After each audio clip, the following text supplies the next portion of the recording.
Il y a pas mal de personnes d'entre vous qui m'ont envoyé des messages, donc voilà, donc je vais vous répondre. Alors, mon mari, oui, a disparu, effectivement, donc vous avez compris que depuis quelques jours, il est en tournage. Alors à un moment donné, je reçois des messages qui me contrarient en fait, parce que quand je vois que vous dénigrez Thibaut, qui est mon mari, le père de mon fils, et que vous dites qu'il n'est pas là, que c'est un mauvais père, qu'il n'est pas présent, qu'il me laisse dans cette situation, mais qui êtes-vous en fait? Qui êtes-vous? Qu'est-ce que vous savez de ce qui se passe dans notre maison au quotidien? Parce que vous vous permettez tout le temps de le juger, mais je pense que mon mari, il n'y a personne qui a été plus présent que lui durant mes grossesses. Je vous rappelle que celle de Mylon, il était là, il me faisait manger matin, midi, soir, il était tout le temps près de moi, tout le temps présent. Là, cette grossesse, j'ai plus de chance. J'ai ma famille, ma belle famille, je suis en France, je suis entourée. Donc, il peut avoir plus de liberté. Et je suis très contente parce que je veux pas non plus qu'il reste collé à moi. Enfin, c'est pas une vie. Déjà que moi, je subis, j'ai pas envie qu'il subisse avec moi. Pourquoi je lui ferais vivre ça, en fait? Après, c'est vrai qu'il est plus libre, donc tant mieux. Mais bien sûr, avant de faire chaque chose, il me prévient. Il me demande si ça me dérange pas. Sauf pour la boîte de nuit. On s'est disputé, vous en êtes témoin. Et encore, c'est même pas le fait qu'il soit allé en boîte de nuit en soi, parce qu'il devait y aller 2 jours après pour l'anniversaire de Jamel. Bon, finalement, les deux, ils ont été punis. Mais c'est surtout le fait qu'il me l'ait pas dit, en fait, parce qu'il devait y aller 2 jours après. Donc en soi, ça me dérangeait pas qu'il aille en boîte de nuit. Je veux bien, il peut sortir une fois dans l'été, je vais pas mourir. Voilà, donc c'était le fait qu'il m'ait pas prévenu. Sinon, après, il est tout le temps présent. Il est monté à Dubaï pour nous, pour les chiens, pour nos papiers. Il est allé à Paris pour enregistrer une musique. C'est un week-end, c'était pas très grave. Il est parti en tournage parce que je lui ai dit la dernière fois.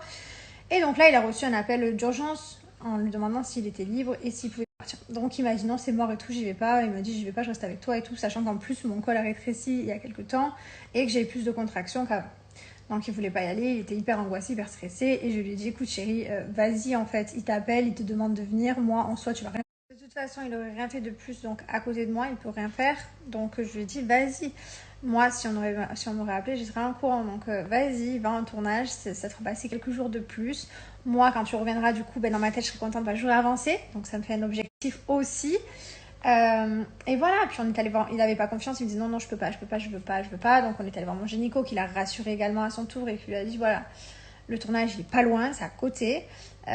Quoi qu'il arrive, si elle vous appelle, vous êtes là en 2-2 et puis il arrivera rien, ça va aller, il faut positiver, enfin bref. Mon col, j'en ai encore, même s'il a raccourci de moitié, il me reste encore la moitié. Et les contractions, elles se sont un peu calmées. C'est vrai que j'en avais beaucoup pendant 15 jours et là, ça va un peu mieux. Bref, donc mon mari est parti. Voilà. Mais il ne m'a pas abandonnée. Tous les jours, je l'ai en FaceTime. Tous les jours, il m'appelle. Il appelle son fils. Voilà. Puis si j'ai besoin de l'appeler en urgence, j'ai le numéro de toute la production. Je connais tout le monde. Hein. Ça fait quand même 7 ans que je travaille avec tout le monde. Donc, il n'y a pas de souci. Voilà, c'est tout. Voilà, donc ça sert à rien de vouloir critiquer. Je vais rester mariée avec mon mari. Je vais encore rester toute ma vie avec lui. On va avoir un enfant. Donc voilà, donc que ça vous plaise ou pas, le principal c'est que moi et mon mari, je discute de tout, on parle de tout. Des fois on n'est pas d'accord, des fois on est dans des désaccords comme dans tous les couples, on en discute, on finit toujours par trouver une solution parce que la communication c'est le principal.